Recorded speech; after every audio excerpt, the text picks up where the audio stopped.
All right. Good morning, everybody, and thank you for joining us this morning for the Safer Schools Task Force meeting. Glad that you're all here with us and joining us. I think we do have quorum now, so thank you all for joining to make that happen. And what we'll start out with is a quick roll call vote, and I'm going to have Aaron Hickey do that. So when Aaron calls your name, if you'll just respond that you are here, and also restate your name because we have to do that for the record. So if you'll restate your name when she calls your name and just let us know that you're here. Aaron? All right, good morning, everyone. Alan Duncan. Bo Trumbo. Bo Trumbo's here. Christine Redden. Christopher Shuggs. Chris Suggs here. Danya Perry. Donna White.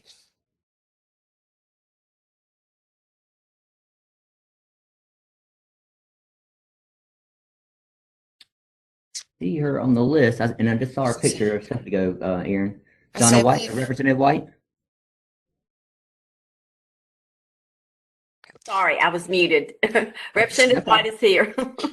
Thank you, ma'am. Welcome. Sorry. Donovan Bethay.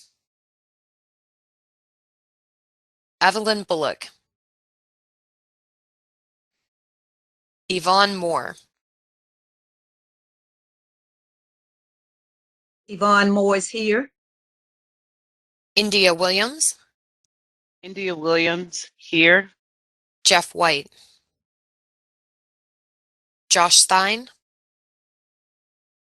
Bradford Sneeden, proxy for the Attorney General. Leah Stein.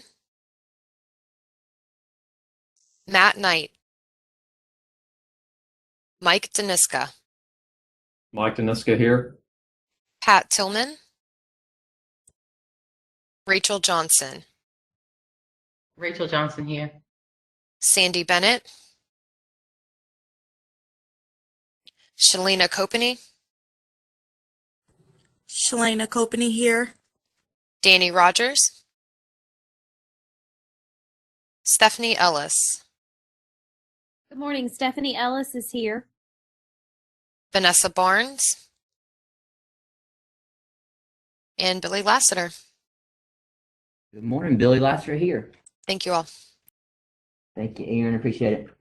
All right. So this morning on the agenda, we've got quite a few items that we want to cover. And so I thank you guys for being here and being part of the task force meeting. And we're going to cover several things related to the gun violence issues. And we're covering those because of the last meeting we had several of those issues come up. And as you all know, we started the school year with two school shootings, one in New Hanover County and one in Forsyth County. And we've actually got today some folks from New Hanover County and Forsyth County that are going to present about some programming that they're doing in their counties to address community violence. And the reason why we're looking at community violence and how it affects school violence is that we know that when we have a problem in the community, it often reflects in our schools. And so we thought that this would be a good way to kind of talk about the full picture of how do we prevent future acts like what happened at the beginning of the school year from happening again with some of those gun violence issues. We've also got some folks from EKG, which is a program that started in the Fayetteville Police Department. It stands for Educating Kids About Gun Violence, and they've expanded that now, and it's EKG 2.0, and they're going to talk about how they're also involving that with gang prevention. And the reason why that's so important, several of these incidents that we've seen with guns coming onto school campuses has specifically related back to retaliation incidents that occurred in the community. And so we really want to hear about the second version of that. I can tell you in juvenile justice, we've been using the EKG program in our detention facilities for several years after the Fayetteville Police Department started it. And so we're really excited about that presentation. And of course, we've got our executive director of the Center for Safer Schools, Karen Fairley, here with us today. And she's going to give us a full update on everything that's going on with the center and the new initiatives that are going on with the center. There was a lot of things that were included in last year's state budget. So thank you, Representative White, for helping us push those initiatives forward in the General Assembly. We appreciate that. That included expanding the Training Academy, which is a joint initiative between the Department of Public Safety and the Department of Public Instruction and the Center for Safer Schools to provide additional training to school resource officers, but also to all of our school personnel that are interested in things like threat assessment and those issues. So we're really excited about this new initiative with the School Safety Academy that will be in Montgomery County, at the old East Montgomery High School. And so I'm sure that Karen will tell you more about that initiative that coming up in the agenda. And then we've also got some time at the very end that we want to cover any of the subcommittee meetings. I know several of the subcommittees have been meeting and getting together some recommendations. And so we'll hear from that. And we'll also talk about the state action plan on school safety that was developed, that we presented last year at the School Safety Forum at UNC Greensboro. Elizabeth Musto is going to give us an update on the plan itself and how we're going to start measuring the data that we need to see if that plan is being effectively implemented across the state of North Carolina. So a lot on the agenda.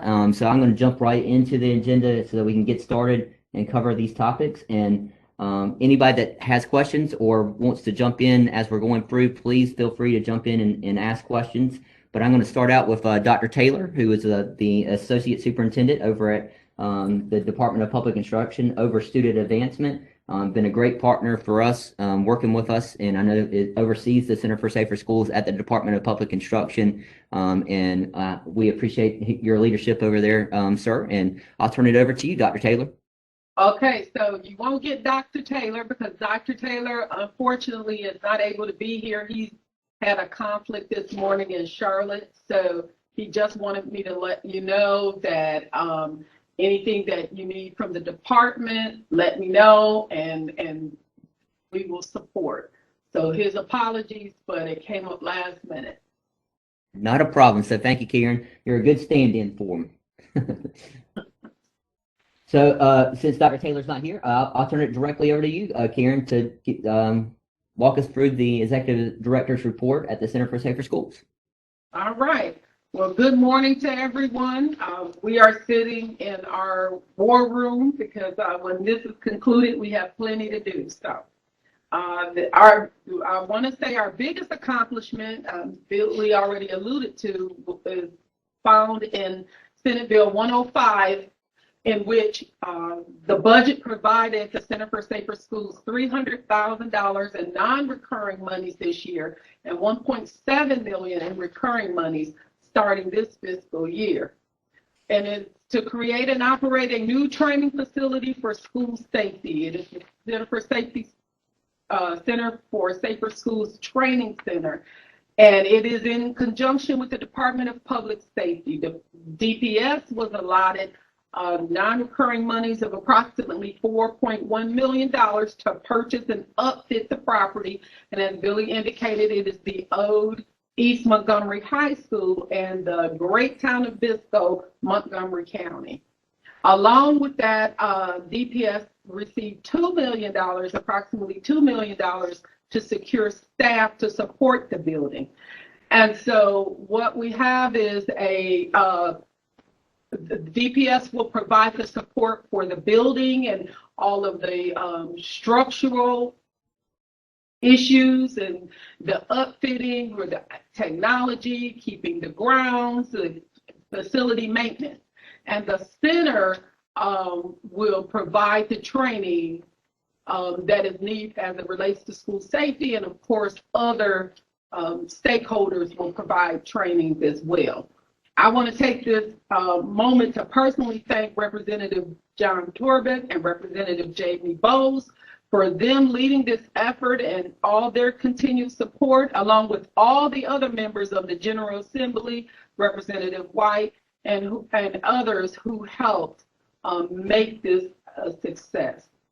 In addition, I cannot thank my department leadership enough, Superintendent Catherine Truitt and Dr. Taylor, for their continued support and faith in the center, and my leadership.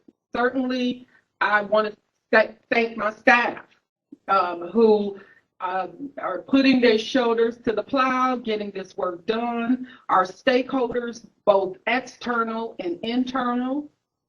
There's too many to name. And so like in church, I won't call names because then folks will get offended if you don't call theirs.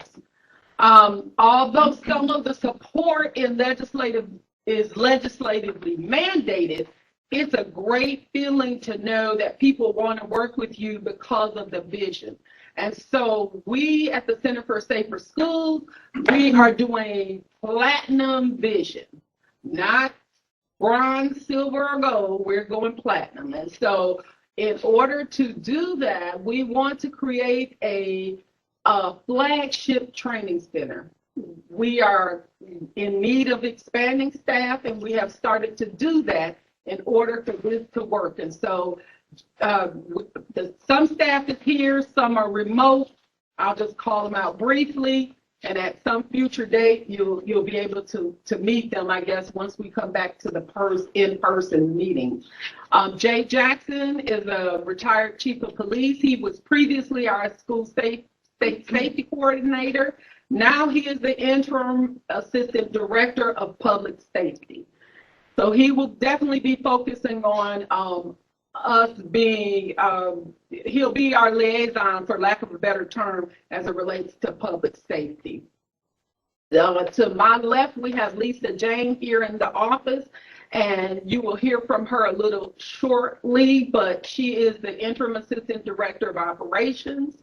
We have Al Ellis, who is probably online. He is a retired police captain who is now the state school safety coordinator. He replaced Jay Jackson.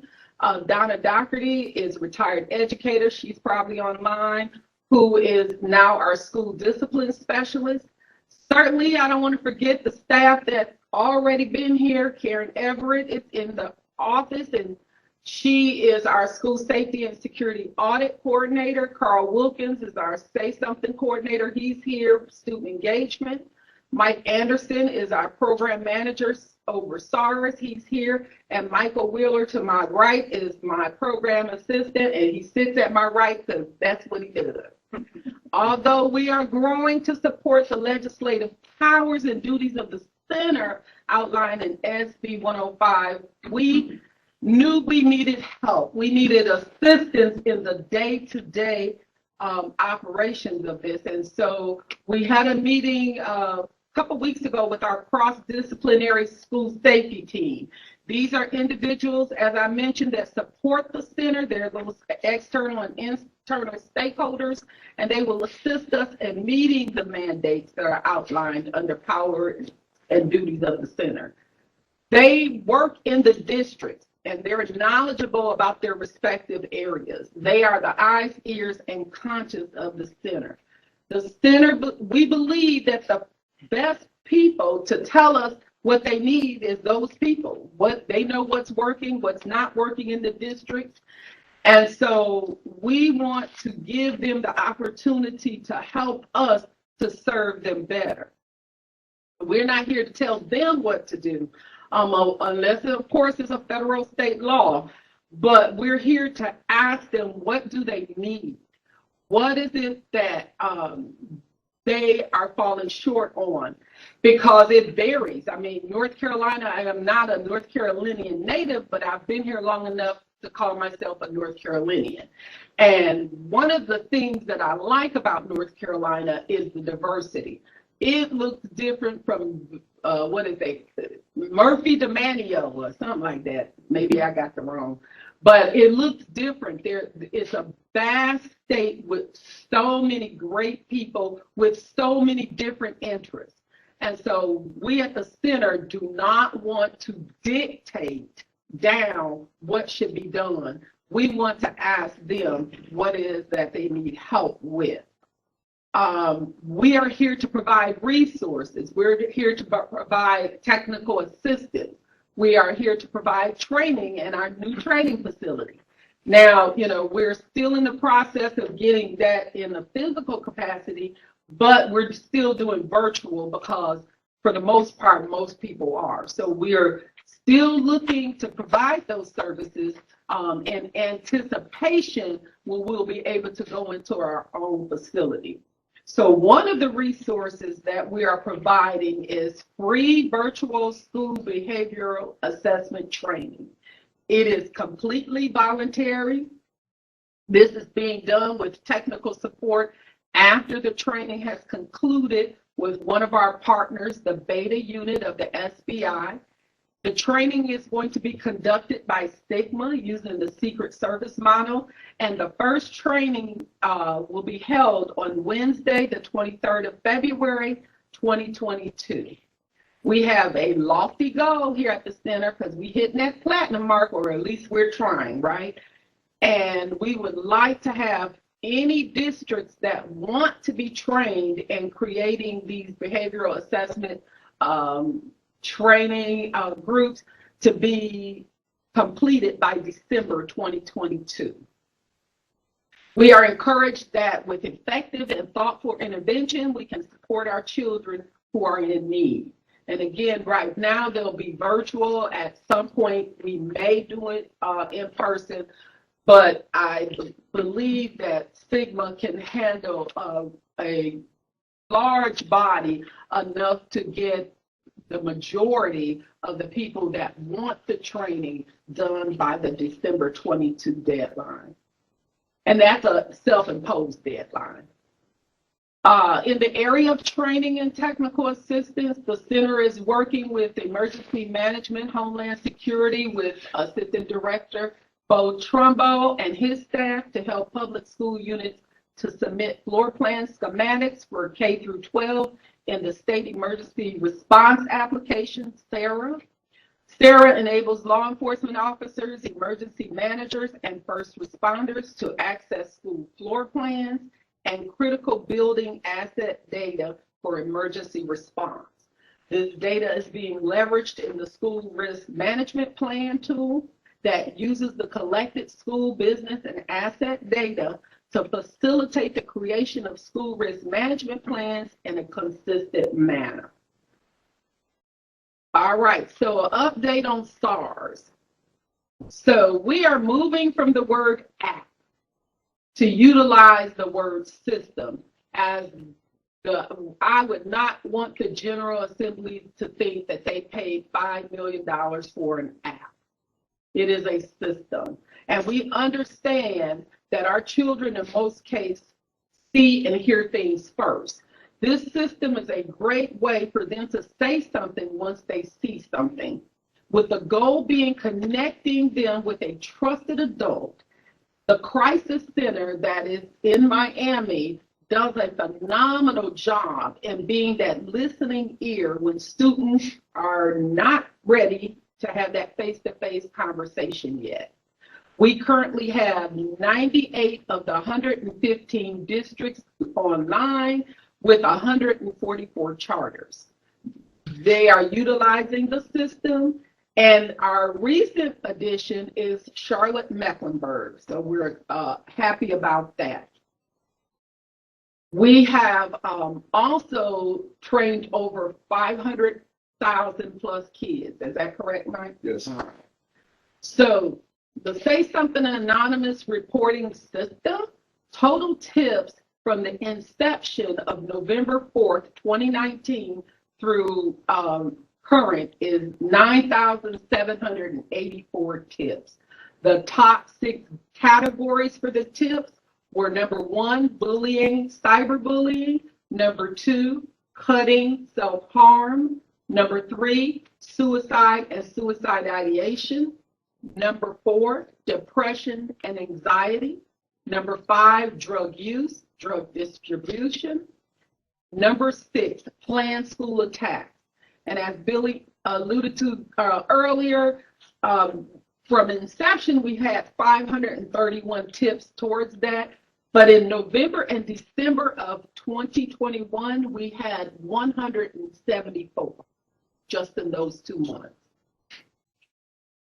So definitely what we understand is that this system is a working system. We are preparing to go out into the hedges and the highways, into the schools, and get more support, more interaction, see what people are feeling, any issues they may have, so that we are ready to address those. School safety is everyone's business. The Center for Safer Schools recognizes that we start with the schools and then we move out into the community. So we have had a partnership with the North Carolina PTA for the last few years, and we look forward to continual collaboration as we purposely include parents at the table of school safety to share their thoughts, concerns, and ideals on how we can better serve our schools, our students, their children. Last but certainly not least, our children. When we talk about the SARS system versus just an app, then we can pivot also to our Promise Clubs. Safe Promise Clubs, which were created in North Carolina, are student-led organizations that encourage young people to take charge of keeping their friends, schools, and communities safe. We have 597 Save Promise Clubs, and there will be a Save Week, I believe in March, and then a Save Clubs event in April. Our students are vital to school safety and most often have the most reliable knowledge relating to school safety issues. And so we're really excited about the Save Clubs. Carl will be going out into the schools, talking with the young people, engaging with young people as we do this. And so because we are moving towards the platinum mark, the center is taking the Save Club one step further, and we will be hosting our first Center for Safer Schools Leadership Academy in the summer. We will encourage students to have a seat at the table in a meaningful way to let us know what is going on in their respective communities. The DPI is broken up into 8 regions for our purposes, and so we will be utilizing those regions to have young people come to the table in their particular regions to talk about the issues as it relates to their particular regions. We have other initiatives, but for the sake of time, I won't go into them. I would say this: if you want to know what's going on at the center, sign up for our newsletter. It is not as robust as it was when Dave is here, because I'm trying to put it together, Carl and I, but it's readable. So that's what you need. Finally, I want to end with saying I am super excited about our new addition to the center family, and that is EKG2, which I am going to give the remaining of my time, if there is any, to the presenters, Michelle Garino and Lisa Jane, who will be talking about EKG2. I want to thank Billy and the task force for indulging me in my executive report. I am always available for questions. I look forward to meaningful collaborative efforts. I understand that we cannot do this by ourselves, and we need a whole bunch of help.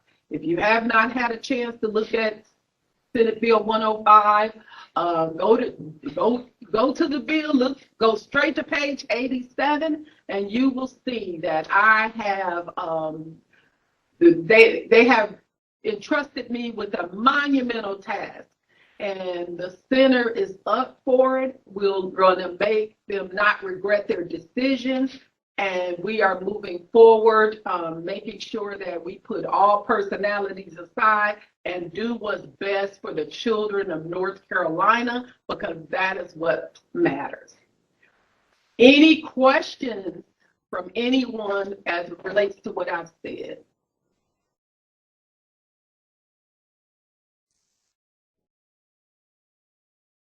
Thank you, Any Bill. questions from any questions from the task force for Karen? This is Representative White. Yeah, Representative White.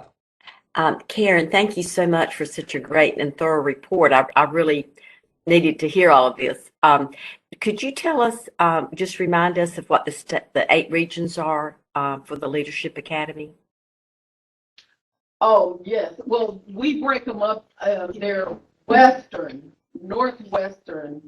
They're just Piedmont Triad, North Central, Northeast, Southeast, Sand Hills, and Southwest. Thank you. Oh, you're welcome. And Karen, I had just a question. I missed the number. How many LEAs did you say now are utilizing not the app, the system, the reporting system now? Thank you, Billy, for the system. 98 districts and 144 charters. Okay. And so 98 districts, that would mean what, we've got 17 more to go. Do you know if the other 17 are planning to join, or do they? I know the legislation basically said that they either had to have use our system or they had to have their own system locally to do that. Do you know if the other 17 had their own system or if they're planning to join our system moving forward? Well, some of them, have contractual obligations that they'll need to fulfill. So that's one thing. So one of the things when someone asks me, do I want to make our system mandatory? I do not. And I don't, because, Billy, if we give them a pop and shine system, then they'll come because we're providing them the best customer service. So will they change? Some will, and then there are some who won't. We're going to ask, and we're going to, keep providing the best customer service, and we'll see. Great. Yeah, I don't think we should make it mandatory either. I think if a school district wants to choose their own system, they should be able to. But I was just curious if we knew if those other 17, I know we get that question a lot, if the other 17 have a system in place, because the legislation said they either could use ours or they could use their own, but they have to have something in place. And I was just, are we tracking the other 17 to see if they have something in place? Yes. Okay, great. Well, all we can do is ask them, and they say yes. So what we are working on and what we'll have by the end of this school year is the standards and guidelines, and what we'll present to the General Assembly is those standards and guidelines, and if they meet those, then it'll be fine. But yeah, we're just tracking that they have said yay or nay, that they have it or they don't. And I anybody said they haven't had it. Mike has. Right. So Mike said everybody has said they have a system. Excellent. Well, I'm so excited that we got Mecklenburg County owned, because we've seen so many weapons come onto school campuses in Charlotte, and I know that we sat down with a group of students in that area, and they told us they wanted anonymous ways to report when they knew something was happening, and so I'm so glad that they've signed on, and I think this is going to really help prevent additional incidents occurring in that county for sure. And that obviously is the second biggest district in the state. Is Wake County on, or do we know?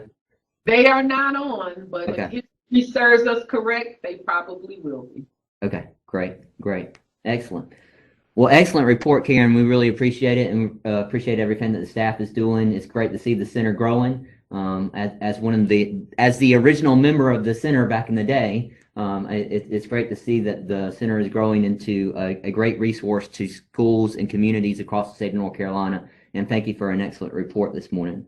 Any other questions for Karen before we move on to the next presentation? Billy, I had a question, but I also had a comment. Thank you, as everybody said, Karen, for a very thorough report. When you were listing out the top 6 tips, starting with bullying, going down to planned school attacks, is the center currently tracking the activities and projects that you're doing to see if there's, direct correlation and maybe reducing some of those? So that's my question, and then my comment is for the task force and our subcommittees. The school safety action plan that we have, and we have the various, tasks. I wonder if there's a way to also kind of track those tasks to see if those activities that we're doing also make an impact on reducing some of the instances of, the top tips that you've addressed. We know there are others, but with those 6 that you pointed out, I know there's probably not a way to make a direct correlation to say because we're doing training on bullying, then the tips have decreased. But if there's just a way to look at that as a metric at all moving forward to see if we're making progress in those areas. Yeah, so Karen, if you want to take the first question, and then I'll answer the second one. And I do apologize. She's gonna have to repeat the first because I was so focused on the second.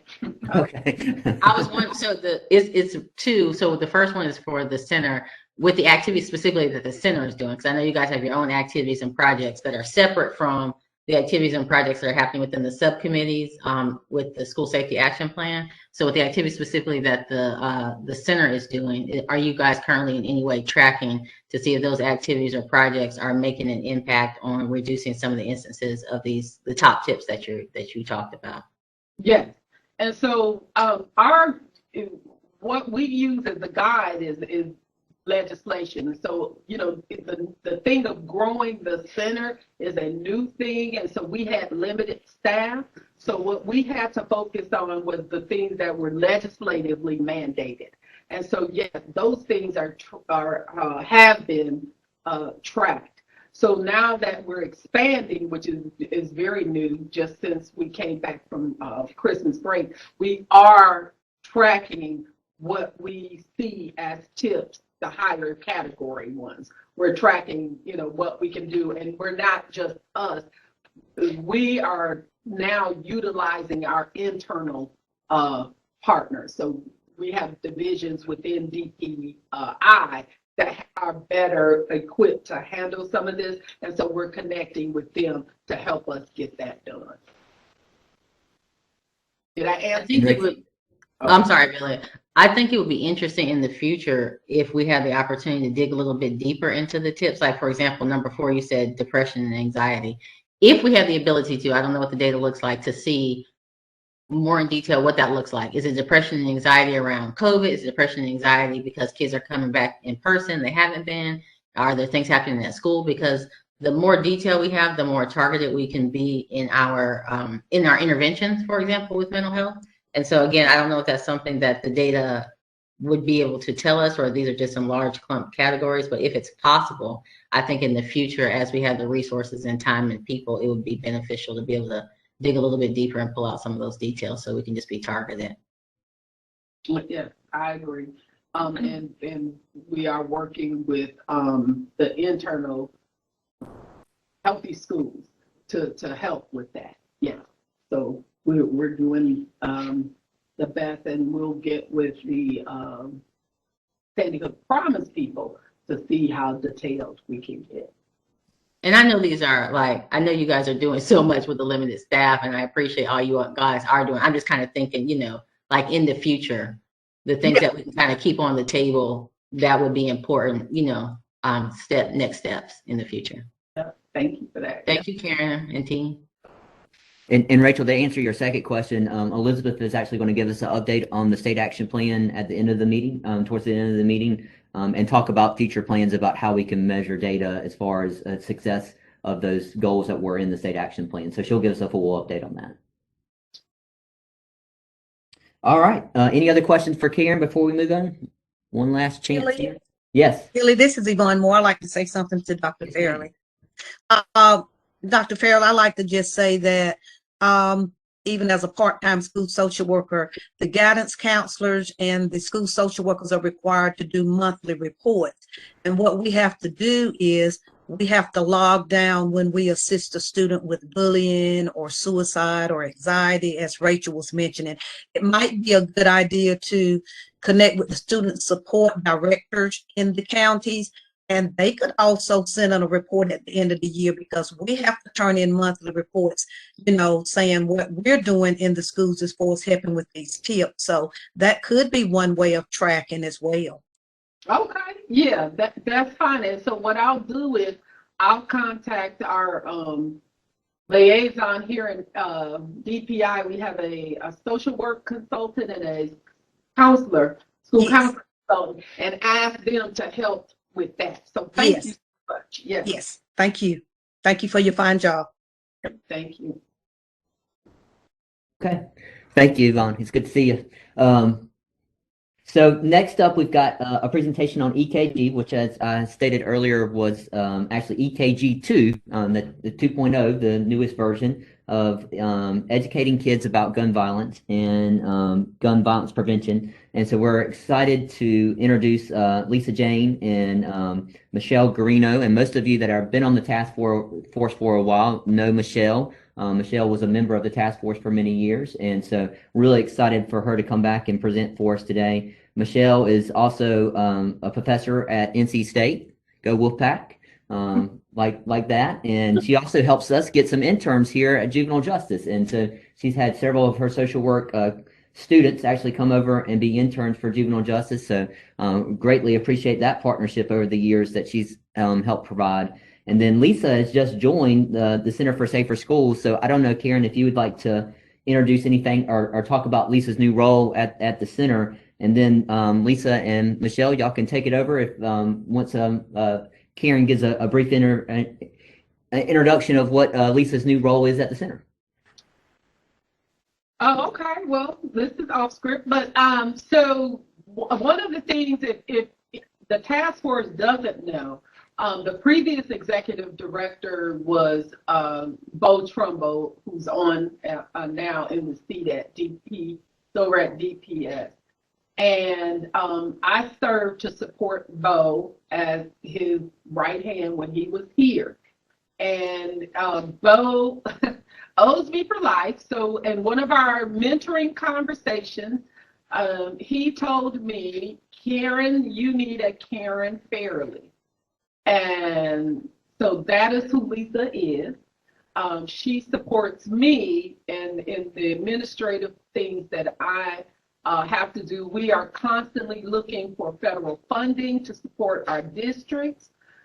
We are constantly looking to make sure we're good stewards over our funding.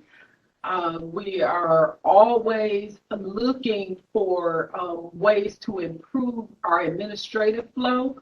And so that is Lisa's job as the assistant director to operations. So I took those advice and I got somebody to support me like I did him. And so he still owes me, but this is a drop in pay.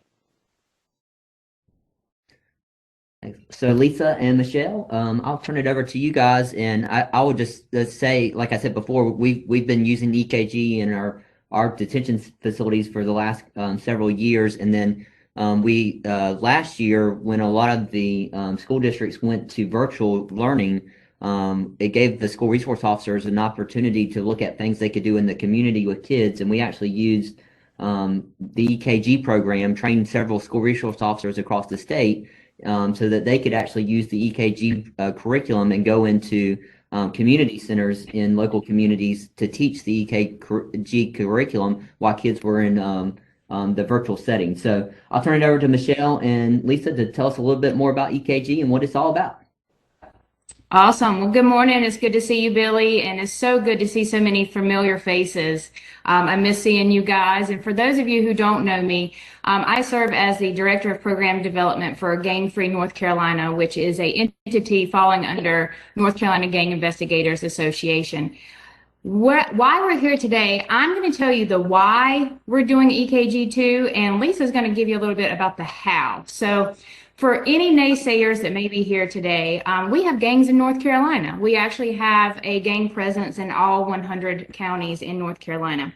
I brought some recent numbers for you guys to be able to digest. We currently have 7,349 validated GangNet gang members, and I'll tell you a bit about why that's important in a moment. We have 7,043 validated gang members that exist as probationers or inmates. What is really important to note about these numbers is it does not include juveniles. We don't track juveniles in the GangNet system or juveniles that are any kind of YDC or juvenile facility. It also is a standardized process. When I say that someone is a validated gang member, That is not haphazardly done. That is a statewide standardized process where someone has to have an interaction with a law enforcement officer and meet at least 2 to 3 pieces of criteria of a 12-piece criteria list. So that is large numbers, knowing what it takes to be a validated gang member. We focus on continued education across North Carolina, gang awareness, gang psychology. We're continuing as an association to provide training to law enforcement as well as civilians. We are building specific gang programming as people come to us looking for consultation. We are emphasizing in the last several years program developing, building programs, what is needed, talking to our communities, and sometimes implementing that we have built. And that's exactly what happened with EKG2. EKG2 is EKG2 because we're incorporating the gang component to the gun violence that the original G stood for. We worked with many partners. We're designing a curriculum, and one of our partners from the get-go was the Center for Safer Schools. So when we looked at wanting to continue this program, making sure that it is sustained and it has the support of the school system, we relied heavily on Karen and the center to do just that. So that is why the startup of EKG2 started with Gang Free, and we are slowly moving over to it being a Center for Safer Schools program with our support. We will continue to partner with Karen and the center. We'll continue to have a partnership throughout the curriculum and the training, but this is going to go statewide, and we're super excited. So I'm going to let Lisa Jane talk a little bit about the program so you guys will be as excited as we are. Morning. We really are excited about being here. So each of you, I sent Aaron an EKG2 summary sheet. Hopefully you all have received it, give you like a one-page summary of the background of EKG2. So the EKG program, in case you didn't have a chance to read that, I'm going to give you a little bit of history really quick. So for over 10 years, I was the program coordinator for the Fayetteville Police Department, a PSN coordinator, Project Safe Neighborhoods, which is a DOJ-funded initiative to reduce gun violence across the United States. Started in 2002, and it's still going strong. And in 2007, I went to a Project Safe Neighborhoods conference up in Indiana, and they presented EKG. And so it was a side presentation. So it's like, well, that, right up my alley. So I attended it. And with their assistance, I wrote a Governor's Crime Commission grant. And in 2013, formulated a team to create EKG for the Fayetteville Police Department. Over the course of teaching it there from 2014 school year through 2020 when the pandemic hit, we were able to teach over 27,000 students in Cumberland County, which, in case you don't know, is the 5th largest school system in North Carolina. And that was close to 2,000 classrooms. So what it is, in case you didn't read the summary, is a 2-day program by a trained law enforcement officer to go in to teach students about the legal, medical, emotional consequences of gun and gang violence. Of course, we had research because you can't have a program without research. And so our research was set up to do a pre and post survey. So we pre-surveyed the students at the very beginning of day 1 and gave them a post survey at the end of day 2. And our surveys, by doing that, we demonstrated that the program reduces the acceptance of violence, gun carrying, and gangs while instilling pro-social decision-making skills and improving the ability to think about potential consequences of those actions. And based on, as Billy has stated, based on the success of the EKG program in Fayetteville, other jurisdictions have adopted it across the state and actually out of state also. I was asked to be a national speaker at the National Project Safe Neighborhood Conference in Kansas City by DOJ back in December of 2018. So we did present it at a national level, which drew attention from other states wanting to adopt the program. Some of the benefits that we found in Fayetteville from teaching the program, and we taught it countywide, and also our city officers were not the SROs. So this was a way for us to go into all county schools, without having that SRO ability too. So we had a rash of house parties. The EKG program that I developed in Fayetteville had a house party shooting because that's how during that time, that's how a lot of our young people were being killed in Fayetteville. So over the course of the 7 years of teaching the EKG program in Fayetteville, we reduced the violence outcomes from house parties. We showed a 10% decrease in violent gun crimes with young adults, and the officers themselves reported a dramatic increase in positive interaction with the children. So in summary, the students reported a significant increase in desired attitudes, intended behaviors, and beliefs from the pre and post surveys of the program. And we found by doing the pre and post survey, it made an impact on the children that needed the intervention the most, the high-risk students. What was interesting about the Fayetteville program, because we taught it for so many years also, we were able to do a longitudinal data which on the students, which was very helpful for us with our program. And the long-term impact on the actual gun carrying behavior and other attitudes and knowledge for the students who participate in the program compared to those who did not. Many of the evaluations of youth violent prevention programs have not incorporated longitudinal data or assessment of a program's impact on actual gun carrying behavior. So a few of the accolades that were received from the Fayetteville program is we did receive Program of the Year from the North Carolina Gang Investigators Association, and we also were accepted as a semifinalist for the International Association of Police Weber Stevie Awards. So now that I told you about our past history, and Billy was right, we actually went into the Youth Detention Center in Cumberland County, taught their staff how to teach and implement the EKG program there, and it has spread through other centers in the state. So at the end of 2020, I left the Fayetteville Police Department, went with Gang Free North Carolina to develop an EKG2 program, which does incorporate the gang component into the title. And we wanted to create a statewide program. We had active interest with our 3 U.S. attorneys' offices, the West, Middle, and the East. And they actually are very interested in us doing this too, to fall in line with the Project Safe Neighborhoods model. So of course, whenever you start a new project, it's good to have a good team behind you. So our team included Michelle, obviously a licensed social worker, included the AUSAs, the assistant U.S. attorneys from each of the 3 federal districts in North Carolina, along with their PSN and Project Safe Neighborhoods coordinators. We hired a school curriculum specialist to make sure that we were in line with standards. We hired a production company because the program includes a 30-minute movie on day 1 for the children to watch.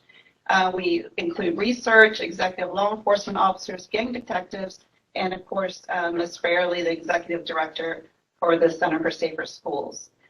So the EKG2 program training curriculum engages 7th graders through a 2-day interactive classroom presentation by a law enforcement officer. EKG2 teaches students about the legal, medical, and emotional consequences of youth gun possession, substance abuse, and related gun violence. The curriculum resources includes a 30-minute educational movie called Choices. It illustrates the negative consequences of dangerous behavior. The video challenges youth to consider safe options when faced in potentially violent situations.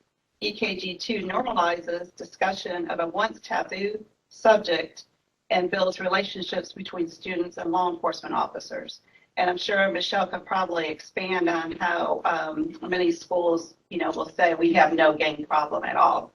So to go into a school system and talk about guns and gangs, and it is a taboo, still a taboo topic in many areas of the state. EKG2 is expected to have the same desired effect as the EKG program that I created in Fayetteville, leading to changes in the students' ABCs, their attitudes, behaviors, and cognitions about gun and gangs. Upon completion of the EKG2 program, the students receive a substance abuse and gun and gang-related prevention materials and a local resource e-booklet and a classroom workbook. So we're going to give them resources that they can look at in their own community as it relates to these topics. one of the what we feel is a great benefit of the EKG2 program. It promotes real discussion about violence and what it takes to make good decisions when it's not often that easy to do because of peer pressure. Another perceived strength of the EKG2 program is it involves access and relationship building between students and law enforcement officers. As I said earlier, this is not necessarily a program that only the SROs are going to be trained to teach, but also law enforcement that are not the SROs. It gives them that positive engagement with the students in that setting. It allows officers and students to engage in a positive setting and quite possibly allow for changes in attitudes about one another through positive learning experience. Many students have relatively few interactions with law enforcement officers, and those interactions can be either scary or a response to a negative or a violent situation. Another noted strength of the EKG2 program, especially for the officers are not the SRO, it randomly places an officer at that school. So if someone is watching a school for a school shooting or that type of incident, it actually, we don't know if it deters because, the prevention aspect is sometimes hard to measure. But if they're used to the SRO's routine and drives a city officer to the city park, parks up front, goes inside, it may deter a situation that we're not even aware of. We're very excited because we are incorporating the Say Something Anonymous reporting system with the EKG2 program.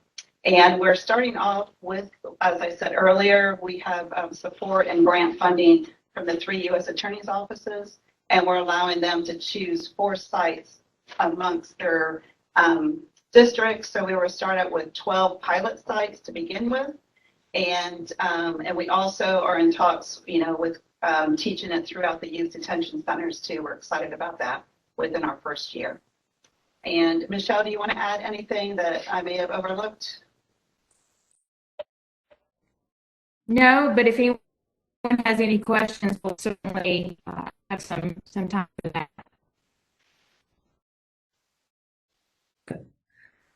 Yeah, we'll open it up to questions. Anybody from the task force have questions for Michelle or Lisa? I want to thank you both for your presentation and the information on EKG2. I had one question. Under the original program, Lisa was mainly targeted towards law enforcement teaching it. Is that how the new program is also going to be structured, or will it be opened up to some other folks to be able to teach it also? I know that's an important component of it because it creates that positive relationship with law enforcement. Is that the practice for the new program also? No, actually, so what we learned with the first one and also the new one that we created, we did film a movie called Choices. We filmed it in Moore County, but the sheriff there was gracious enough to allow us not to highlight Moore County Sheriff's Office. So we made it nondescript, more so than the Fayetteville program. Obviously, Billy, you've seen the Fayetteville program. You very much know you're in Fayetteville. So we kept it nondescript. We tried to make it bigger and better than the first program. And so we were looking at teaching it, training not only law enforcement to teach it, but we'll also have a curriculum for non-sworn individuals to teach it. And then what we did a little different this time too is it's a seventh grade program. So because of the short amount of time that you get in those classrooms, which is usually between 45 to 50 minutes, it's a 2-day program. But we're actually creating a curriculum for the teacher to have a 3rd day classroom discussion, without the officer there. And we're also creating an after-school program that can, correlate with this if the school, school system or just a middle school decides that, this is something that they want to move forward with. That's great. And I see a lot of people are signed on as just a participant that are not actually task force members. That I know a lot of our JCPC members and JCPC programs signed on because they wanted to hear about the program. If this is something they wanted to implement in their local community, did they reach out to you guys, or how best to implement? Yes, reach out to me. That'll be great. We will have the program completed. We're still in the curriculum writing stage, and the movie is finalizing some of the edits.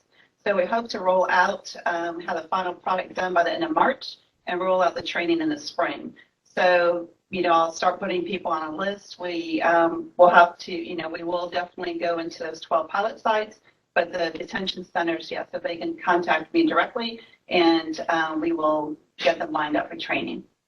Outstanding. Great. Other, I don't want to monopolize all the time. Other questions from the task force?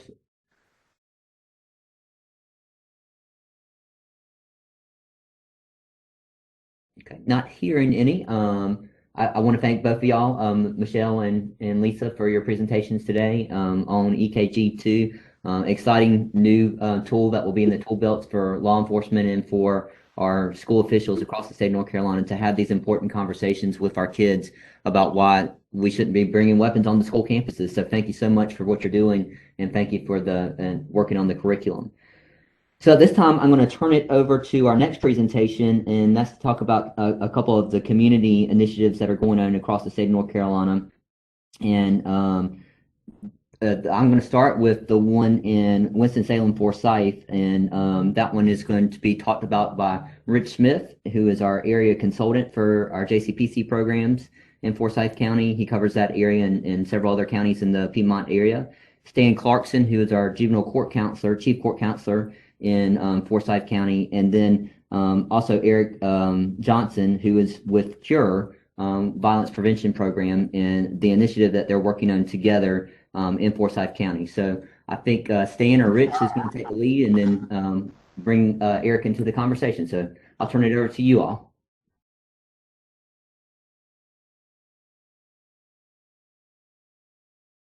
Thank you very much, Billy. I'm going to let Stan take the lead on this. I think as the Juvenile Crime Prevention Council, one of the things that I do is we're there for technical assistance to support our councils and help find interventions that are going to be appropriate. And that's one of the things that I worked with our Forsyth County JCPC on. Stan is not only our chief court counselor for District 21, but he's also our Juvenile Crime Prevention Council.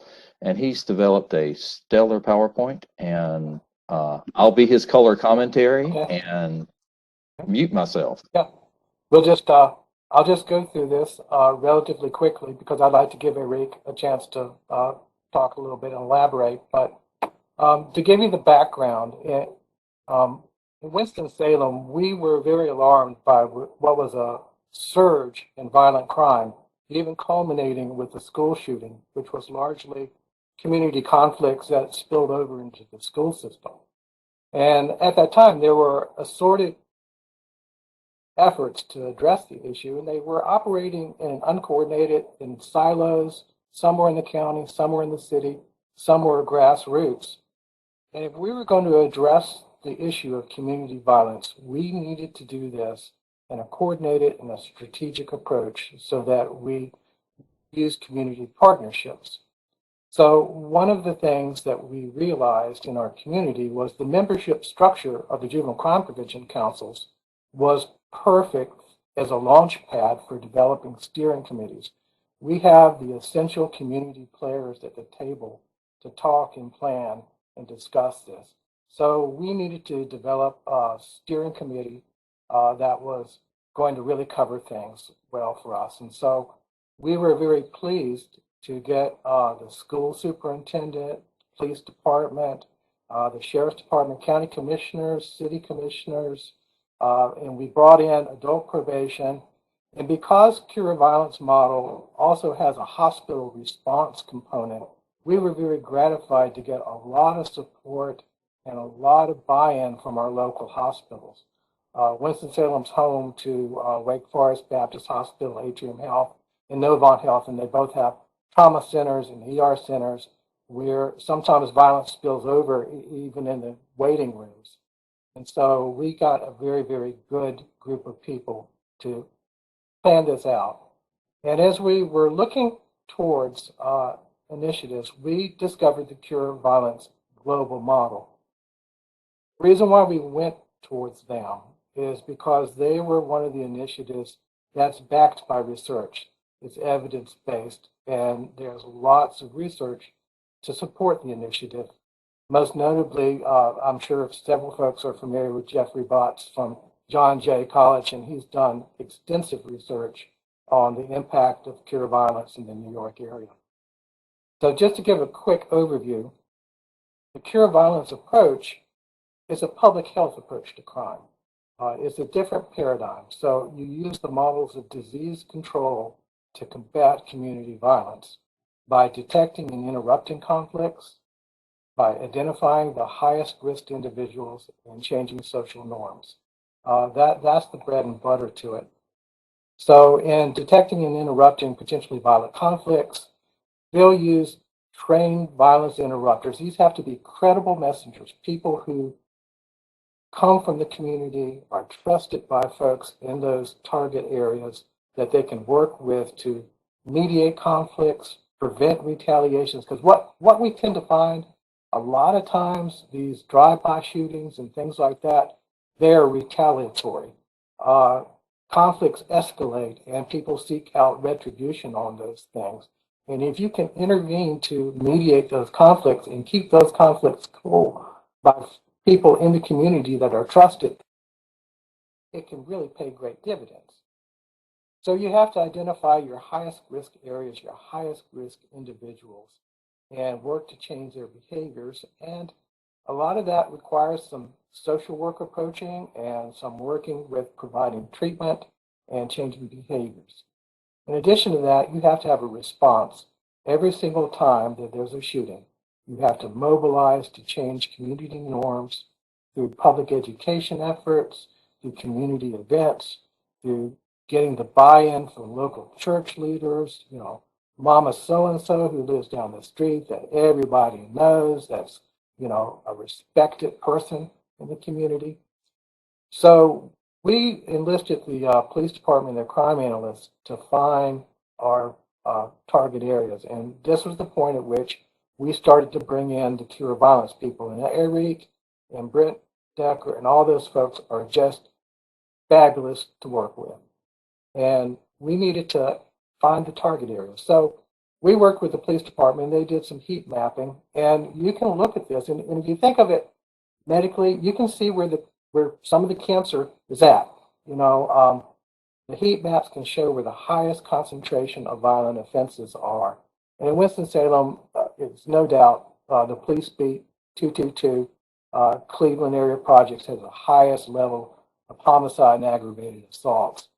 And we did this data going back several years to make sure that it didn't move around and you didn't have a lot of displacement from areas. So that was an important thing to do. But also what was important is for the Cure Violence folks, we have to demonstrate to them that we have the data and the capacity to be able to measure change in identified areas. So the next steps that we took was we had the Cure Violence folks do multiple community forums with local officials, stakeholders, community groups. I don't know how many of those I was on, at least 10, I don't know. We worked them to death. The Cure Violence group, in order to make sure that we had all the community resources that we needed, they conducted a site visit in December over several days. They spent time in the streets to get a good sense of what's going on. They met with some of the identified leaders in the community and some of the people who were well known to be good sources of folks to be violence interrupters. I think one goes by the name of Papa, that people know. If you're in Winston, you know him. But what's really nice is we've developed a partnership where both the city that wants to put up funds, the county wants to put up funds. They have funds that they're designated, plus they're going to leverage ARPA funds. And the hospitals also have gotten independently on their own grants to do violence interruption in their ERs. And so it sort of coalesced where they were more than happy to see the Cure Violence Initiative come their way. So they were very happy to jump in. In the course of doing this, so where we're at is we should be developing some RFPs for our community folks and to apply to be managed by Cure Violence.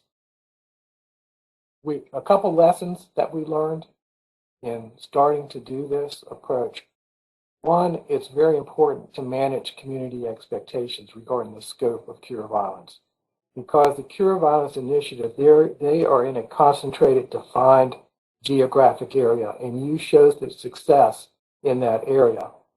And so when they say, well, there were still shootings in this county, you know, it's not working well, it's not a panacea for the entire county. It's focused areas. And if you start to replicate those in the hot spots, and if you start to change community norms, over long term, you hope to see it. And that's what they've seen in New York, where they have replicated it in several different places.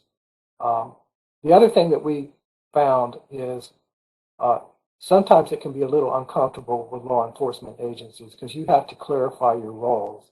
The violence interrupters are not there to be informants for the police department, and that makes the police a little uncomfortable sometimes. So you really have to clarify, police, you do your thing, and the Cure Violence folks, they stay in their lane. And in order to bring a program like this about, you really have to have strong community engagement and strong local leadership. And I'll ask Arik. Arik is the National Coordinator for Strategic Partnerships for Cure Violence. And if Arik would like to kind of comment on the Winston-Salem Initiative and Cure Violence, I'd be so glad to have you. Thank you, Stan.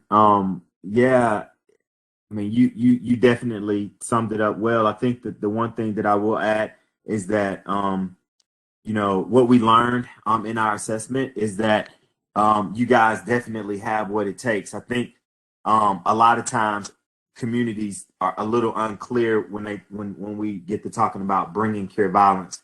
You know, they think that we're going to bring, you know, a staff of people there and cure the violence there. But the reality is the community, you know, like Winston, you know, you guys already have the solution in Winston, you know, and our model, you know, doesn't even work in that, you know, like you said, it has to be trusted community members from that specific community. And I think that's one of the things that I always like to start on, is letting people know that we don't come and take any jobs. We're trying to give people jobs in those communities who wouldn't otherwise have had an opportunity to get a job, right? Get a job with benefits and things like that. Because a lot of times these guys and girls have, you know, been in, you know, the lifestyle and are convicted felons and don't have opportunities to access, you know, livable wages with benefits and things like that. So one thing that Cure Violence is that I love is that when we come, we allow these opportunities for these individuals because they're the most credible people, you know, to be able to help identify the highest risk out there. And in Winston, you definitely have a group of people that are ready and that are already doing, you know, some violence prevention type work in Winston. So that was also good to see. It's also good to see that you guys already have the support of so many stakeholders, county commissioners and city people. That was great as well, because like you said, you got to have that support, you know, in order for the sustainability piece. Because what we do not want is just to have Cure Violence come into a city for a year or two, and then that's it, you know, because the violence is not going to stop in that year or two. It's going to be a sustained, you know, kind of thing, you know, that's been here. You know, like you said, you did the data mapping, you went back several years, and what you saw was the consistency piece with that violence in these specific areas. So once we come and finalize everything and we can get, you know, everything up and running, I don't doubt what we see in New York and even in Jacksonville. I'll be, you know, traveling next week to another city. They just started like 2 new sites. So I don't doubt that we're going to see the same success in Winston as we're seeing in these other cities once we get up and running. I'm going to pause with that because I know you kind of covered a lot. I just wanted to say thank y'all for hosting us and allowing me to be here today. And you guys have what it takes in Winston to bring Cure there and to help mitigate some of this violence. So.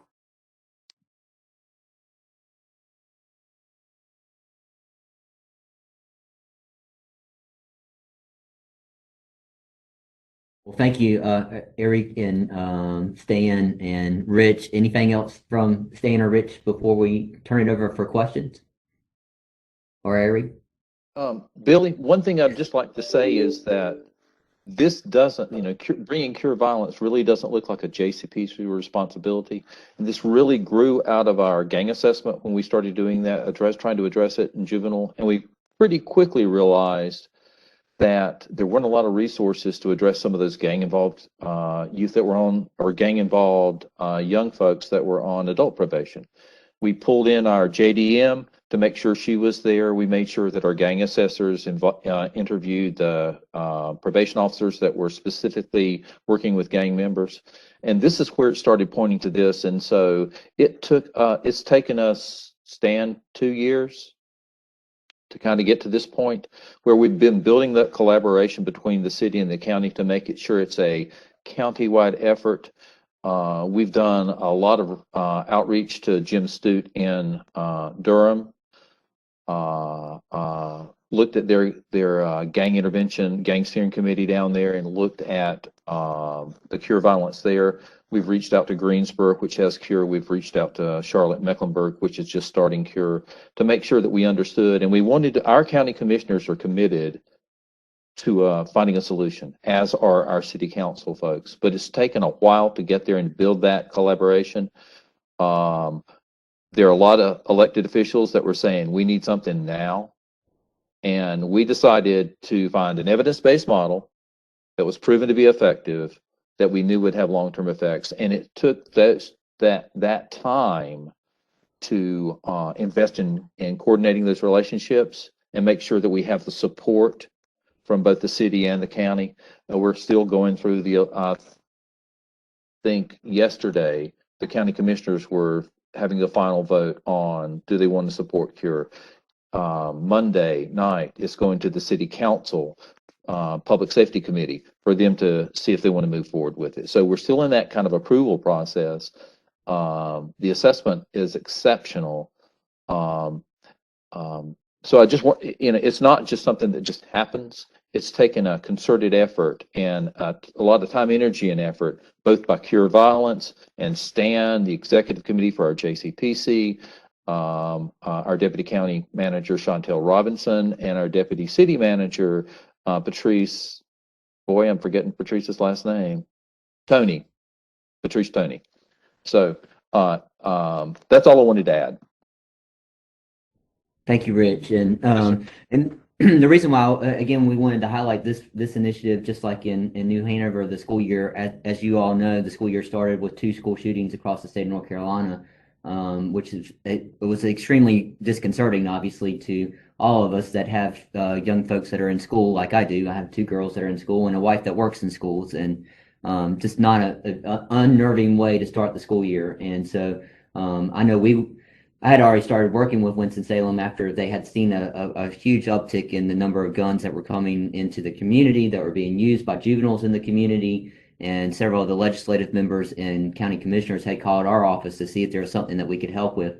I know they also reached out to the AG's office, Bradford, to seek out some help. And so this was really a culmination of us trying to work with the community to figure out what is the way that all of us can work together on reducing this violence. And that only upticked even more after that school shooting. And I'm just extremely excited about the possibility of what you guys are looking at, because we know that incident culminated in something that happened in the community, started in the community, and then retaliation took place in the schoolhouse. And that's exactly what we saw in several other incidents across the state of North Carolina. So we've got to go to where the root cause of the problem is, which is where these things are happening in the community, if we want to prevent them from coming into our schoolhouses. So I want to thank all 3 of you for the work that you're doing, and I'll open it up to questions that any of the task force members have for the 3 of you.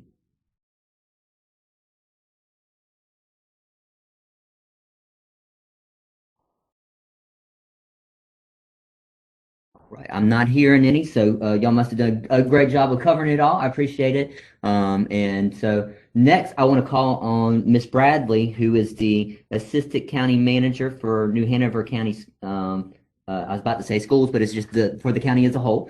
She's the Assistant County Manager for New Hanover County. And just like in Forsyth County, they also saw a school shooting at the beginning of the school year. And but they have invested some of their COVID relief dollars, I know, into trying to address some of the violence and mental health issues that have grown out of the pandemic. And they just announced this week a new initiative in New Hanover County. So, Ms. Bradley, if you're on, I would turn it over to you to introduce the new initiative that's going on in your county. All right. Good morning. Can everyone hear me? Yes, ma'am, we can hear you. Okay. On behalf of our county commissioners, county manager Kudre, our residents, Judge Corpening, who's on, thank you, Judge, for being here. I thank you all for giving us this opportunity to speak to you briefly today about some of our plans here in New Hanover County. I'd especially like to thank again Judge Corpening. You know, we call him Batman here, we're being Batman and Robin today for his advocacy to address community violence here in New Hanover County. And so without going any further, I'll go ahead and start, which actually Forsyth County, thank you so much, because you all did all the talk about cure violence. Our process has been a little bit different, but you gave the background of cure violence, so I don't have to do that part. So appreciate that. We're probably the infants in the state as far as counties that are starting to implement cure violence. So we're probably last year, you're ahead of us a little bit, I believe. But I am the assistant county manager here in New Hanover County. I oversee the Human Services Department, and that includes Health and Human Services, Community Justice Services, Veteran Services. I'm also staffed to the court, so I work a lot with Judge Corpening, Trillium, and then now our new department that will be established to assist in addressing community violence in New Hanover County. Am I advancing the slides? Oh, sorry. Just to give a little bit of background, before coming to the county, I worked for the school system, and before that, I worked a number of years in nonprofits, specifically working around youth violence and violence prevention. So I have a little bit of background in that already, and know a lot of the players in our community. I'm right here from this community. So, you know, I know all the nonprofit and faith-based organizations, even some of the grassroots organizations that are working to try to address community violence. So I just wanted to give a little bit of a timeline of what we've seen here in New Hanover County. But to be quite honest, because I'm from here, it's like living it all over again. You know, when I was the director of the Blue Ribbon Commission back in 2008, we were dealing with the same types of things in the same locations in our county. So in 2021, the violence uptick began in April. So like I heard mentioned earlier, there were 20 rounds fired at a birthday party that resulted in death. Then in May, there were shots fired at Longleaf Park while youth baseball games were going on. Then in July, 2 women were gunned down, one died. And then there was a double homicide at True Colors chief operating officer's home. And if you all know True Colors is a brewery here, but they also hire gang affiliated individuals and active gang members as well. And so that was very huge in our community in July. Then, of course, we know in August, the shooting at New Hanover High School, and a 15-year-old was charged in that. Then in November, there was a man found dead in his car, and November, December, we had 2 murder suicides. Then just 2 months well, not even 2 months, it's been a month and a half into 2022, we've had multiple shootings, shots fired in a convenience store. And I will say most of these shootings have been in the same area, which is the area we plan on targeting. But a suspect shot and killed 3 family members There were shots fired into a vehicle, and a man was critically injured. There was an officer witness, this is crazy, but an officer witnessed shooting in progress where a man was injured. And then a 32-year-old was shot and killed on North 31st Street. And again, in February, those were retaliation shootings after that. So shots fired on North 31st Street again, and then shots fired at a celebration of life, which was for the young man, the 32-year-old. They were having a memorial for him, and 4 males were injured, including a 6-year-old male, in the same area where the 32-year-old was killed. So one thing I will say, we have come together to try to support and address the issue. We just need something more comprehensive. Right after the shooting at New Hanover, or really during the shooting and right after it, our emergency management department, our sheriff's office, all supported the school district, helping with evacuation of students. Even our communications department assisted their communications department with communicating with families. And our Health and Human Services, we have a mental health division in our public health department. And those mental health therapists went out and provided therapy for those students and staff right after the shooting, and several days and even weeks after the shooting. We all partnered in debriefing and discussing challenges, because we know there were challenges that occurred, and we always want to be prepared for the next event. Even though we don't want it to occur, we have to be realistic and make sure that we're prepared for the next one. So there were also community discussions right after the shooting. So our commissioners, school system, city council, all came together and had a joint meeting on September 3rd and had a lot of discussions. And at that meeting, our commissioners committed funding to be able to address community violence. We also had school safety meetings, and we made sure that we included community members, including parents and students. We conducted a parent survey along with the school district, and from some of the meetings that we had that included students, specifically high school students, they requested focus groups. And so we held several focus groups of high school students for them to share about their concerns about school safety. And we have a report on that, and even some recommendations from those young people. We also had community stakeholder meetings. Those meetings were pretty much closed meetings, and closed on purpose because there were gang-affiliated individuals that were involved, because they wanted to be involved in the solution.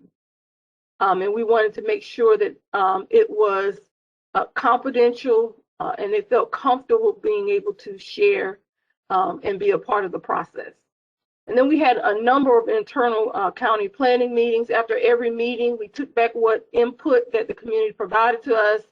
And then when we had another meeting, we provided that in order to complete a plan, a plan that is a community plan, not a New Hanover County government plan, a plan for our community.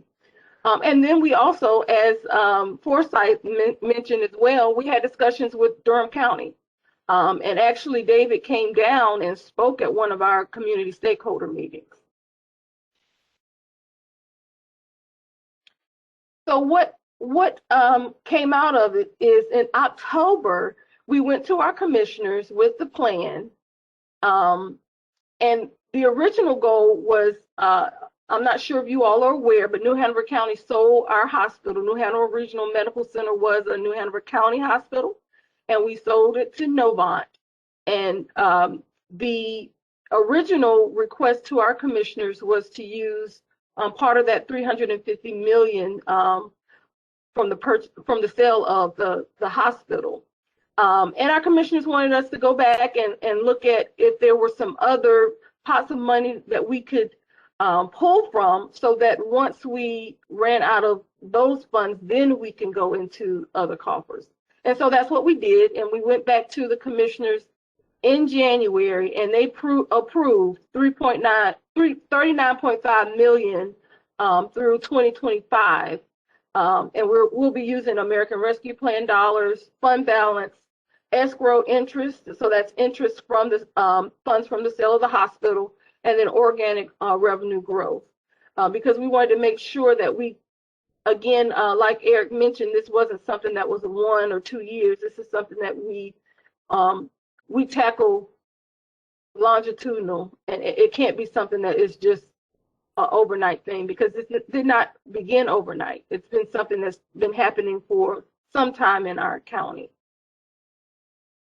So the plan itself, that's just the funding piece. The plan itself, we broke up into priorities. Priority 1 is wraparound services. Priority 2, community communication. Priority 3 is relationship building and elimination of education barriers. And priority 4 is at-risk training and intervention. So to break down the wraparound services that we proposed to our commissioners and they approved for fiscal year 22, we are actually going to be partnering with our nonprofit partners that already do a lot of work in the schools, such as community schools and other organizations, to provide community resource coordinators in the schools. One thing that our students said and had concern about was needing more trusted adults in the schools. And we know our teachers are there to teach. Educators are there to educate the students. And so the more assistance they can have in the schools to assist with other issues, whether it's additional clubs and activities or assessing needs that they have at home, that is what those community resource coordinators will be doing. We'll also be expanding Elements. Elements is a youth intervention program that's been around for some time, but it's had a waiting list for some time. And so to be able to serve more students, we're expanding the Elements program. And Too Good for Violence has been in our elementary and middle schools, but not in our high schools. And one assessment that we found was that there was lots of programming in our elementary and middle schools, but not a whole lot in our high schools. So we wanted to make sure that we expanded into our high schools. And then also some SRO support in focus elementary schools, the establishment of our new department. And then we have a local organization called Leading into New Communities, LINK. And they work with individuals who are returning to the community from prison, but they also have a young male program. And our city of Wilmington donated an old fire station, and we are partnering to be able to pay for the design and renovation of that facility to open up a boarding school for males. Then also in fiscal year 22, we'll be doing more communication in the community, looking more at social media. We found from that incident at New Hanover, there was a lot going on social media, and the kids are paying attention to it, but the adults aren't. And so we need to pay more attention to what's going on social media. And then there'll also be additional training for our law enforcement, threat assessment training. And one last thing that kind of was not originally on the radar, but the more we communicated about it, the more we thought it was important for it to be a part of our efforts in community building, and that community building to help address community violence is that the same area that we're focusing on is a food desert. And an organization called Northside Food Co-op has been working for 5 or 6 years and trying to get a grocery store there. And so we are partnering with them and others, our hospital, the city, to actually build a grocery store. We will not operate it, but we will be assist in building that grocery store. And part of that collaboration will also be hiring people from that community, because we know that employment is such an issue, and it's very important, and it's actually a pipeline to jobs for the people that we'll be serving in our new department. So just to give a little bit more detail, in regards to the community resource coordinators that will be in the schools, we issued an RFP January 25th. We've already responded to the questions that organizations had, and the deadline for them to submit proposals February 21st, and we're hoping to make decisions by March 1st. The total number of positions is actually 22 positions that will go into about 8 schools.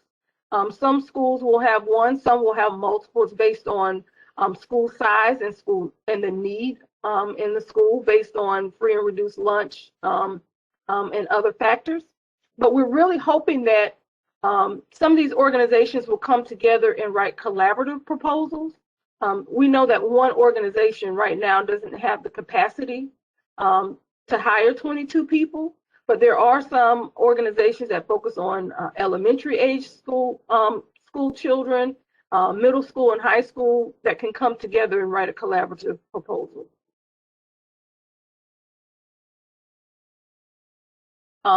Elements will actually be hiring 10 additional individuals to help with their expansion, and Too Good for Violence out of Community Justice Services, one of my departments. They're hiring 4 and both are currently recruiting. We also because we work very closely with the community, we felt it was very important that we asked the community what they thought the name of our initiative should be in our new department. And so we did go through a process with that and came up with Port City United. And our call center will be PCU Connect. An actual community member, Frankie Roberts, came up with that name. So February 1st, we 22 positions were advertised. We're staggering the hiring process. Right now with Cure Violence, we've been in communication with Cure Violence staff. We just finally got the contract agreed upon, our legal department and their legal department. So I'm currently just waiting for a signed contract to get them down here and help us with our process. Again, they themselves have not been here yet. We've had communications phone and online. The closest we've had is David from Bull City United coming. So our commissioners I get calls like, when are we starting? You all need to start yesterday. And so that is kind of where we are. We do have continued plans in the next few years to roll out the other priorities and build on each priority each year. In fiscal year 23, we plan on expanding pre-K. And we also put in our plan $3.6 million for nonprofit capacity building. So we are asking nonprofits to be a part of the effort, and we felt like it was important to be able to financially support them in that. Some of them do great work, but to serve the number of students that we're now asking them to serve, which is around 4,000 in the 8 schools, it's going to be very important that they build that capacity. We also will expand the elementary SROs. We want to make sure every school has a dedicated SRO. Right now, that's not necessarily the case. Sometimes they share. And so we want to make sure they have a dedicated SRO. And then school transportation. We know that a number of students cannot participate in those extracurricular activities, whether it's clubs or sports or what have you. And we know those things are very important after school, and they can't do it because of transportation. And so we have in the budget also to cover transportation for those extracurriculars after school. And then in fiscal year 24, we wanted to be able to support our community members who want to do well, want to be productive residents, but they have challenges and barriers to being able to do that. For example, a personal example, I'm one of 4 children. My mother had 4 daughters. I have two older sisters and a younger sister. Myself and my two older sisters went off to college, got degrees, and started our careers. Well, my younger sister got pregnant in high school. She finally got her bachelor's degree about 5 years ago. She's a year younger than me, about a year and a half younger than me. And so her challenges were hard to overcome because she had a child young, and she was a single parent. And so we know that individuals are going to come to us with those barriers. And so we want to be able to assist with full cost of attendance to support them in whether it's career and technical certification, an associate's degree, or even a bachelor's degree. And so we, part of our 39 million, about 3.6 million is to assist with that.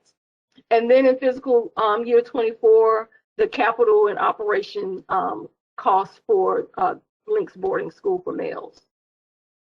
And so for next steps, our department will be housed in 320 Chestnut, which is downtown. We thought that was a great location, and it's actually a floor of 320 Chestnut that we didn't renovate when we renovated that building.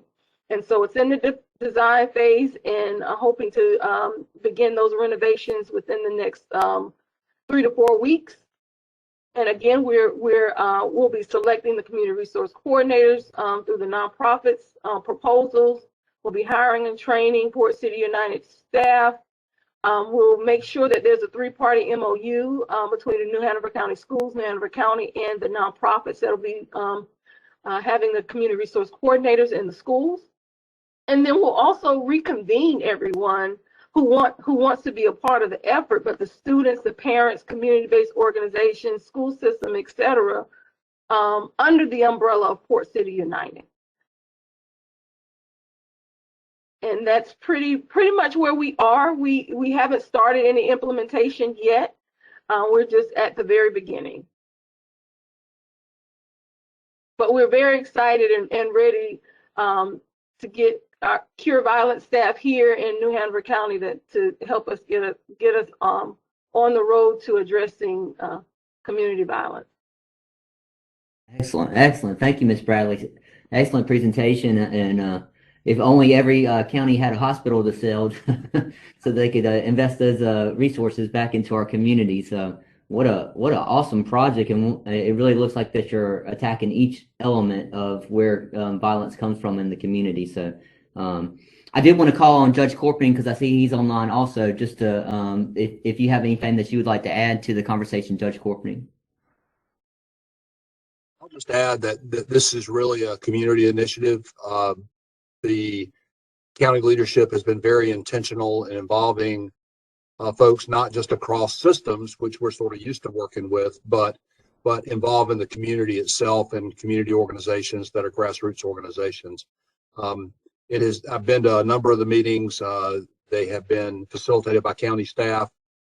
Very effective process involved in this, and I think that sometimes we want to jump to whatever the fix is that we perceive without paying attention to process. And sometimes when we really pay attention to process, we find things, for example, like a food desert grocery store that we wouldn't have thought about had we just jumped ahead.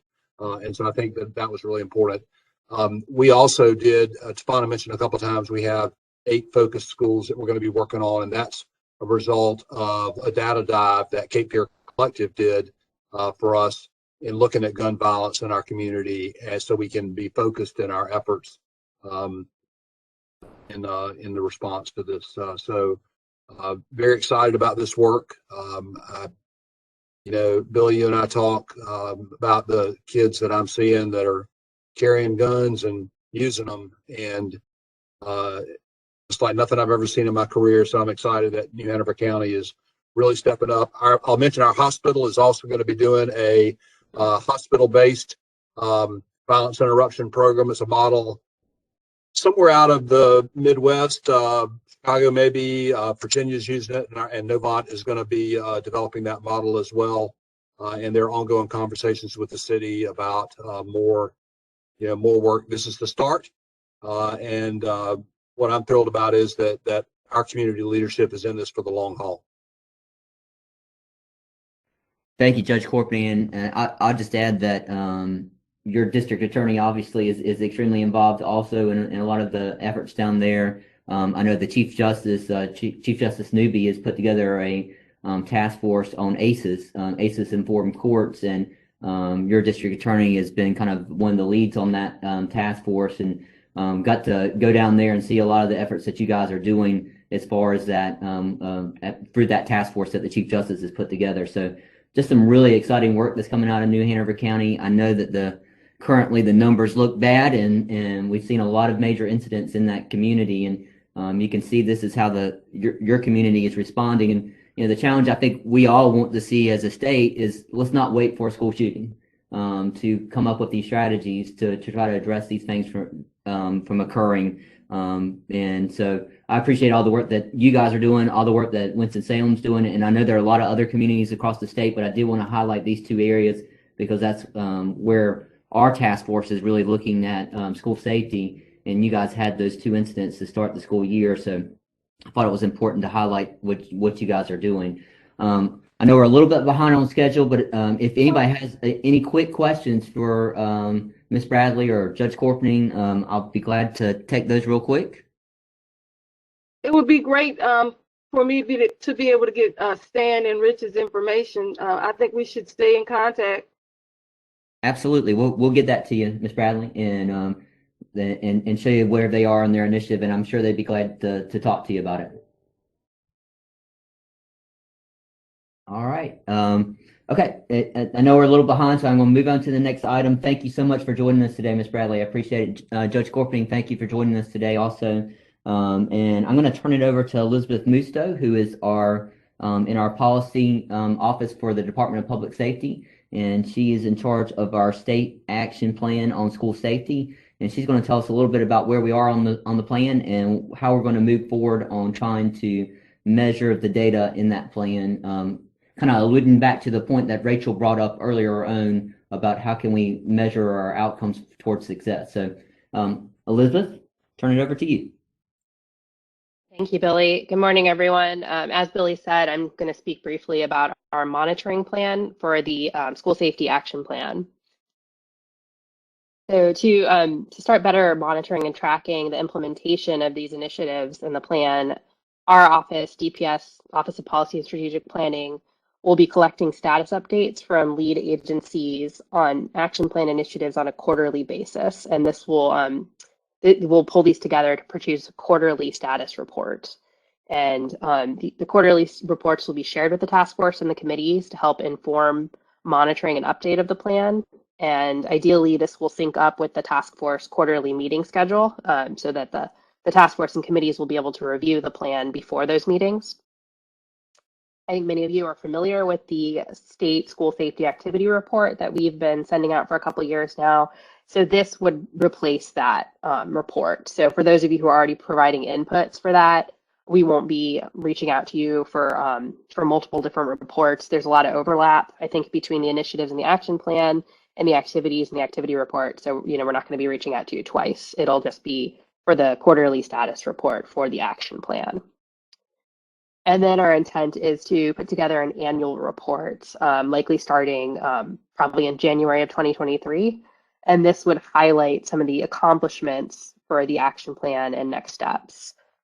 So the quarterly report is really intended for the task force, for the task force to use to help with monitoring the plan. The annual report is something that could be shared with a wider audience. This is just a rough draft of what that reporting timeline could look like. Like I said, ideally, we'd want this to sync up with the task force meeting schedule.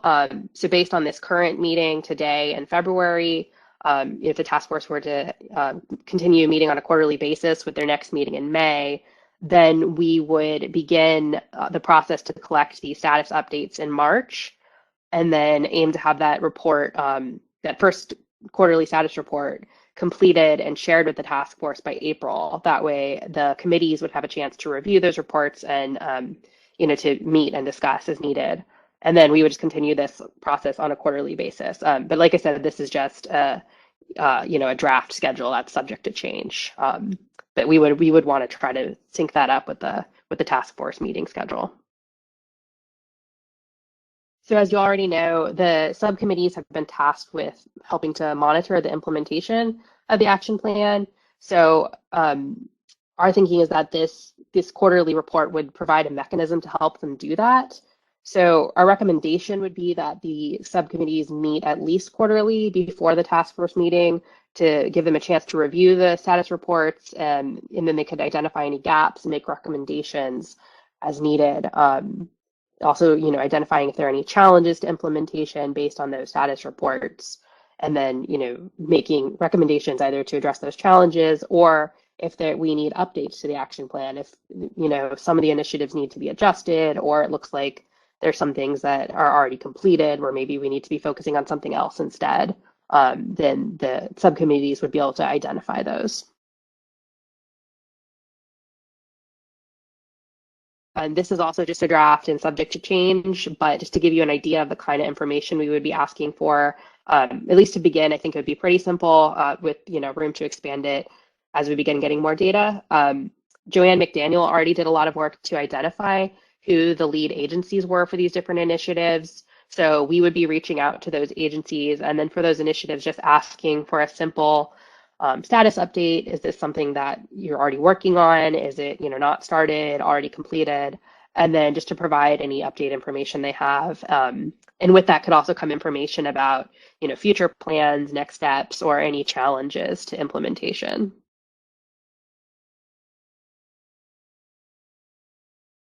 So like I said, Joanne already has done some work to identify some of these points of contact for the different agencies. I wanted to talk a little bit about my role in this. So I'll be serving as the Action Plan Program Manager. So I'll be working with Billy and the task force to establish that action plan review and update process and timeline. And then, also managing the effort to collect these status updates from those different agency points of contact, and so primarily at DPI, DHHS, DOJ. I think those are the key agencies that have really been flagged as having ownership over these different initiatives. And then I'll also serve as the DPS point of contact for any initiatives that DPS has been tasked with. And then I'll also be coordinating the effort to produce those quarterly and annual reports, and then eventually coordinating the activities of our data steering committee. So looking forward, next steps for the action plan, like I said, we would want to tie the status report process to the task force meeting. So we'll work with Billy and Karen to figure that timeline out. With the subcommittees, we'll continue to refine and update the initiatives in the action plan.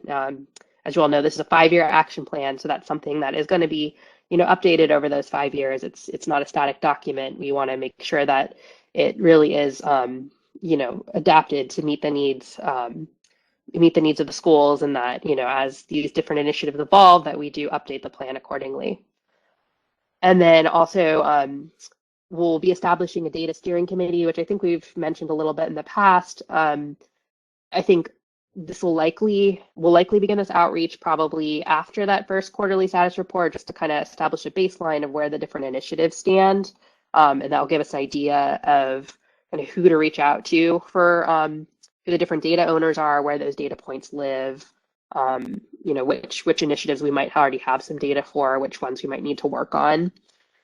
And then eventually we would like to develop public-facing dashboards to highlight some of those key school safety metrics, and that'll be more of a long-term goal based on the work of the data steering committee. That's all I have. Like I said, this is just a very quick overview of that plan for monitoring and reporting for the action plan. So Billy, I'll turn it back over to you unless anybody has any questions. Great. I appreciate it, Elizabeth. And I'm so excited that Elizabeth's taken on this role to help us kind of manage all the different projects that are in this state action plan. As you all know from looking at that plan, it is big. It is a lot going on, and so we really needed someone to help us coordinate that and Thank you, Elizabeth, for for volunteering or being voluntold. I'm not sure which it was, but we appreciate your efforts and looking forward to your help on that. So, in the future, you'll probably get some, especially for the big agency heads. You'll probably be getting emails from Elizabeth to get additional data about what you're doing as far as the different parts of the plan. Any questions really quickly for Elizabeth? All right. Thank you, Elizabeth. We appreciate it. So I know the next item on the agenda is new business. We've only got a few minutes left, and I know Mike Daniska wanted to report out on his subcommittee, which is subcommittee number 3, with a couple of recommendations that they had. So if you guys can just hang with us for a few more minutes, and we might go to just a couple minutes over, but we do need to vote on a couple of his recommendations before we close out the meeting. So I'm going to turn it over to you, Mike, to talk about those recommendations and what your subcommittee's been doing. All right, thank you, Billy. I'll try to be brief, as I know we are getting close to noon. First, I did want to thank Subcommittee 3 members, Elizabeth Musto, Sheriff Danny Rogers, Shalana Copany, Scott Grantham, Donovan Bethea, and Karen Fairley for all of their efforts and work and participation. We've had some really good meetings, some really good discussion and conversation. Just very appreciative of all of the work that they've done. Over the past few months, we've received several briefings from subject matter experts about particular topics related to our committee. A couple of presentations from the NC Justice Academy, one on crime prevention through environmental design, one on school resource officer training and curriculum development implementation, and then also from our State Highway Patrol on law enforcement interaction with schools. And so through the course of the meetings and the briefings and discussion, we came up with a couple of recommendations. Both of them directly tie into what Elizabeth just presented on. And the first recommendation may actually be a little bit superseded by what Elizabeth was talking about as far as the action plan. With the first recommendation that we would want to make to the full task force is that the task force should adopt a formal state action plan for school safety initiative status check process. And the reasoning behind that, as we receive the inputs and the updates from our subject matter experts and the briefings and the information we received as a group, one of the questions that we kind of came back to regularly was it would help for us as a committee to know what the current status of efforts are as we take a look at developing recommendations. Specifically, this recommendation for the status updates tie back into current efforts and activities related to SRO training. But as we, I think, heard from Elizabeth, that there's definitely benefits that go beyond just the SRO training initiatives and would impact the entire action plan as a whole. So, Billy, I will pause there. I don't know if you want me to go ahead and go into recommendation number 2 or if we want to take any action on recommendation number 1 first. Let's do it as a package, Mike. I think we can do it as a package. And but if anybody has questions on recommendation 1, we can take them now. Or if we're good, we'll move on to recommendation 2, and then we'll do it as a package. All right. I'm not hearing any, so you can move on to recommendation number 2, Mike. All right. Thank you, Billy. Second recommendation is actually related to a specific initiative within the action plan. Initiative 3.1.2, it includes language, or the recommendation is to actually revise Action Plan Initiative 3.1.2 to include language addressing the need to increase statewide awareness of the benefits of CPTED principles. CPTED, again, being crime prevention through environmental design. The information that we received as a committee from Carlton Joyner with the North Carolina Justice Academy. We heard about all the benefits that go into CPTED principles and the value it can bring to school safety. But one of the things that I think we picked up on as a group is that it did sound like there might not be as broad awareness around the state as to what CEPTED is, the benefits it can bring, how it can be implemented, and everything that goes along with that. So there may be a little bit of a gap statewide in terms of awareness of CEPTED, because the actual principles of CEPTED do sound very beneficial to promoting and strengthening school safety. So that is our second recommendation, is to actually update the existing language in the action plan that deals with CEPTED to address the promotion of awareness of CEPTED around the state. Elizabeth, in her presentation, she laid out the timeline over the course of the next year for collecting updates. I think one of the things that she also addressed is, or talked at a high level about, is it's a living plan, and eventually it would be reviewed and updated. So as a committee, I think our recommendation is for the task force to take this into consideration. I don't think we're actually asking for the task force to revise the action plan at this time, but this would be a recommendation for language change that we would want considered once the action plan gets to that point where it is open for review and change. Great. Thanks, Mike. Does anybody have any questions about number 2, which is basically updating the eventually updating the action plan to include those elements of CEPTED that Mike was just discussing? And both of these recommendations were emailed to you, and they were also attached to the meeting invitation. So hopefully everybody's had a chance to review them. Are there any questions before we vote on them? Not hearing any, so that's good. So I will, this came out of committee, so we don't need it to be a formal motion because it's a motion out of the committee. And so we will do a roll call vote on it real quick. And so Aaron, if you can handle that for me, I would greatly appreciate it. Absolutely. And I think that we've had a few folks join us since the roll call at the beginning of the meeting. So I'm just going to start from the top. Alan Duncan. All right, Bo Trumbo. Bo Trumbo, aye. Christine Redden.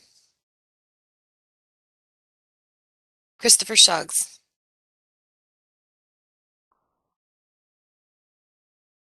Danya Perry. Donna White. Donna White, aye. Donovan Bethea. Evelyn Bullock. Yvonne Moore. Yvonne Moore, aye. India Williams. India Williams, aye. Jeff White. I think Brad in for the AG.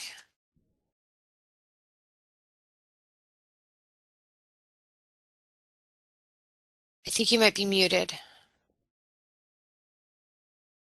I apologize. Bradford Sneeden, proxy for the Attorney General, aye. Thank you. Leah Stein. Leah Stein, aye. Matt Knight. Mike Daniska. Mike Daniska, aye. Pat Tillman. Rachel Johnson.